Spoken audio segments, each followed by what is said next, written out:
తాకట్లో ఉన్న బంగారాన్ని విడిపించి ఆ రోజున మార్కెట్ ధర కట్టి మిగిలిన డబ్బును మీకు అందిస్తుంది కొమ్మూరి గోల్డ్.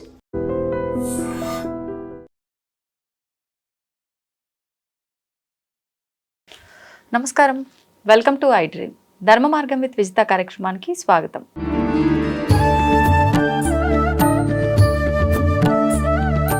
ప్రస్తుతం మనతో పాటు ఉన్నారు శ్రీ విద్యా ఉపాసకురాలు వేణుశ్యామ గారు. ఇప్పుడు వారితో మాట్లాడి మరిన్ని విషయాలు తెలుసుకుందాం.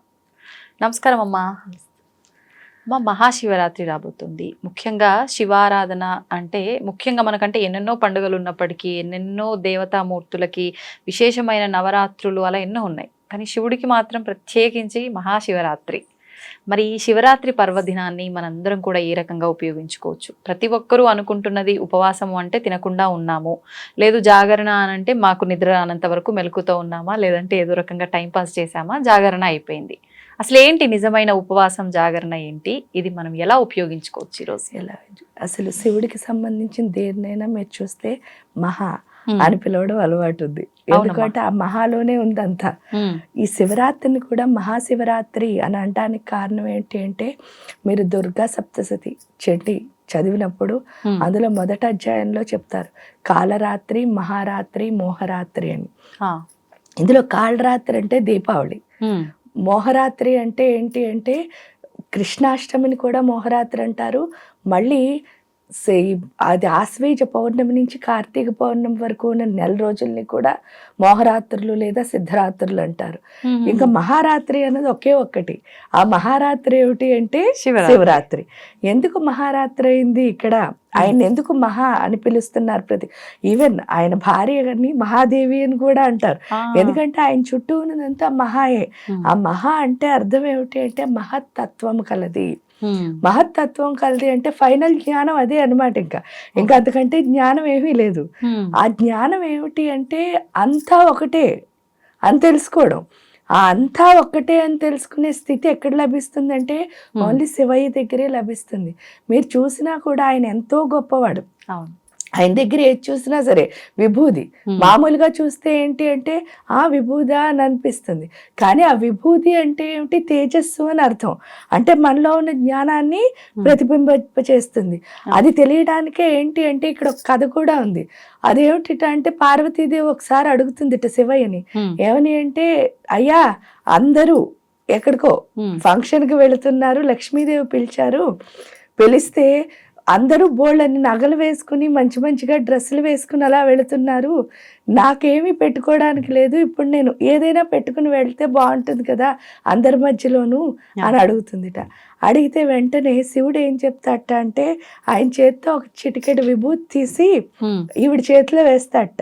వేసి చెప్తాట, ఈ విభూతిని పట్టుకెళ్ళి కుబేరుడికి ఇవ్వమ్మా, దీన్ని ఎంత తూగితే ఆ తూగినంత నువ్వేం చేస్తావు అని అంటే ఇది తీసుకుందా అంటే ఎంత తూగిందో ఆ తూగినన్ని నగలు నువ్వు పెట్టుకో అని చెప్తాట. చెప్పేసరికి త్రాసులో వెళ్ళి ఈవిడ ఈ విభూది వేస్తుంది.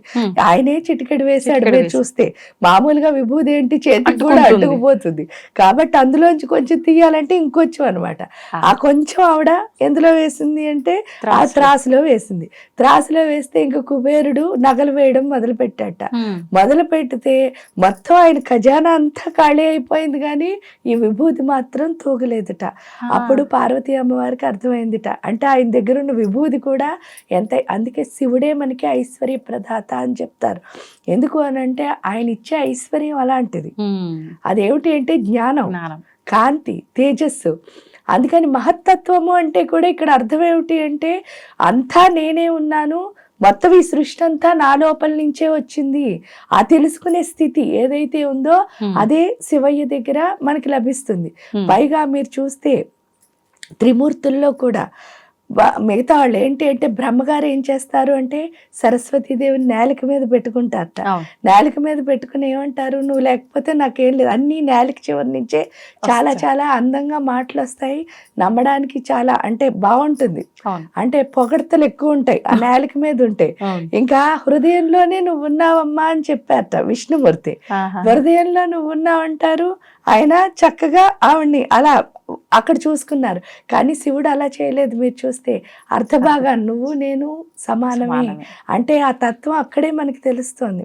అంటే అంతా ఒక్కటే, అది చెప్పడమే శివుడి యొక్క తత్వం. పైగా శివ అంటే కూడా మంచి అని అర్థం. అంటే మనకి ఏది మంచో అది ఎక్కడి నుంచి వస్తుంది అంటే శివుడి నుంచే వస్తుంది. అందువల్ల మహారాత్రి ఎందుకయింది అంటే అక్కడే ఆ రోజు రాత్రే మనకి తత్వం తెలుస్తుంది. అందుకే అక్కడ జాగరణ అని పెట్టారు. జాగరణ అంటే కూడా నిజంగా మెలకుగా ఉండడమా నిద్రపోవడమా కాదు. ఆ క్షణం అంటే శివుడు మనకి ఏమి అందిస్తున్నాడో దాన్ని తెలుసుకోవడమే జాగృత అవస్థ అంటే. అంటే మేల్కొని ఉండడం అంటే ఏంటి? శివుడు ఇచ్చే ప్రతి దాన్ని మనం తీసుకోగలగడం. అంటే ఆ జ్ఞానాన్ని మనం తీసుకోగలిగే స్థితి ఏదైతే ఉందో ఆ స్థితి ఎలాగా అంటే లింగోద్భవ కాలం అని చెప్పారు. ఆ లింగోద్భవ కాలం ఏమిటి అంటే మొదలెక్కడుందో చివరెక్కడుందో తెలియదుట. అంటే అంత పెద్దగా వ్యాపించింది. నిజంగా కనుక ఆ టైంలో ఆ జాగృత అవస్థలో ఉండి ఎప్పుడు శివనామము కనుక చేస్తే మనం ఆ తత్వంలోకి అంటే అంత వ్యాపక చైతన్యం కింద మారుతామని చెప్పడమే శివరాత్రి యొక్క ముఖ్య ఉద్దేశం. అంతే జాగరణ అంటే కూడా నిద్రపోకుండా ఉండండి అని కాదు, నిద్రపోయారా నిద్ర లేచున్నారా కాదు, ప్రతి క్షణం మన మనస్సులో ఎవరి మీద దృష్టి ఉండాలి అంటే ఆ శివుడి మీదే ఫోకస్. అంటే ప్రతి క్షణం ఆ శివుడి అనే చింతనతో ఉంటే మాత్రమే. అందుకే చిత్తశుద్ధి లేని శివ పూజలేలరా. ఆ చిత్తశుద్ధి ఎప్పుడు ఆ చిత్తం అంతా ఎవరి మీద ఉండాలి అంటే శివయ్య మీద ఉండాలి. అది జాగృత అవస్థ అంటే. ఉపవాసం అంటే కూడా అదే. ఉపవాసం అంటే అన్నం తినడం మానేయని కాదు అర్థం. మీరు ఎంత అన్నం తినడం మానేసి సినిమా చూడడమో లేకపోతే పక్కింటి వాడితో కబుర్లు చెప్పుకోవడమో దానివల్ల ఉపయోగం లేదు. ఉపవాసం అంటే ఏంటి? దగ్గరగా నివసించు. ఎవరికి దగ్గరగా నివసించాలి? స్వామికి దగ్గరగా నివసించాలి. ఎంత దగ్గరగా నివసిస్తున్నావో అంత తత్వం ఎవరిది వస్తుంది మన లోపలికి. ఎందుకంటే ఇప్పుడు మన ఇద్దరం 6 నెలలు కలిసి తిరిగాం అనుకోండి, కొన్ని క్వాలిటీస్ ఇటు అటు ఎక్స్చేంజ్ అవుతాయో. అలాగే అంత గొప్ప అంటే అంత మహత్తత్వం గల మహాదేవుడితో కనుక తిరిగాం అనుకోండి, ఆ మహాదేవుడి యొక్క లక్షణాలు తప్పకుండా మనకు వస్తాయి కదా. ఆ వచ్చాయనుకోండి అప్పుడు మనం కూడా కొంచెం జ్ఞానవంతులం అవుతాం. అందుకే సౌందర్యలహరిలో కూడా శంకరాచార్యులు ఒకటి రాస్తారు. ఏమని అంటే అప్సరసులందరూ వెయిట్ చేస్తూ ఉంటారట. ఎందుకు అంటే శివుడిలో ఎప్పుడు కలిసిపోతానా అని. ఎందుకు శివుడిలో కలిసిపోవడం అంటే శివుడిలో కలిస్తే మాత్రమే నీ అందం ఏమిటో తెలుస్తుంది. ఎందుకు అంటే ప్రకృతిని ఎంజాయ్ చేయడం తెలియాలి అంటే ఆ చిదానంద రూపం శివోహం శివోహం, ఆ ఆనంద రూపం ఎక్కడుంది అంటే మన ఆత్మస్వరూపం కింద మన లోపల ఉంది.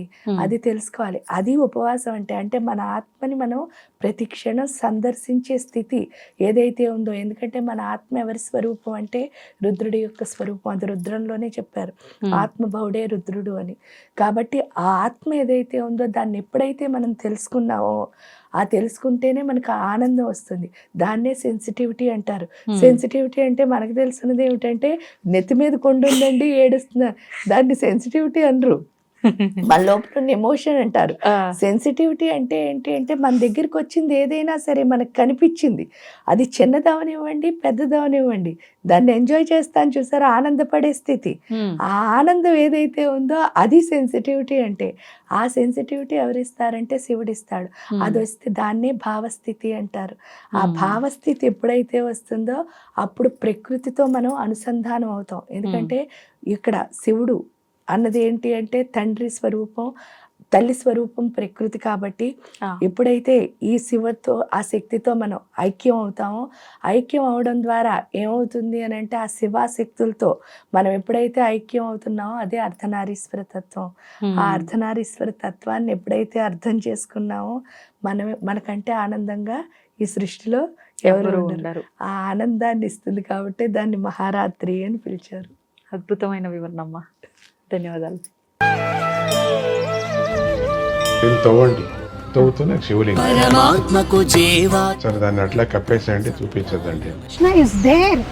మూర్తి పూజ కాదు, సాక్షాత్ బ్రజేంద్ర నందన భగవాన్ ఉన్నారు మూర్తిలో. ఏమీ ఆశించకుండా ఆరాధించే వాళ్ళు కూడా ఉన్నారా ప్రభుజీ? నిజమైన భక్తి అంటే మనకు తెలియదు కాబట్టి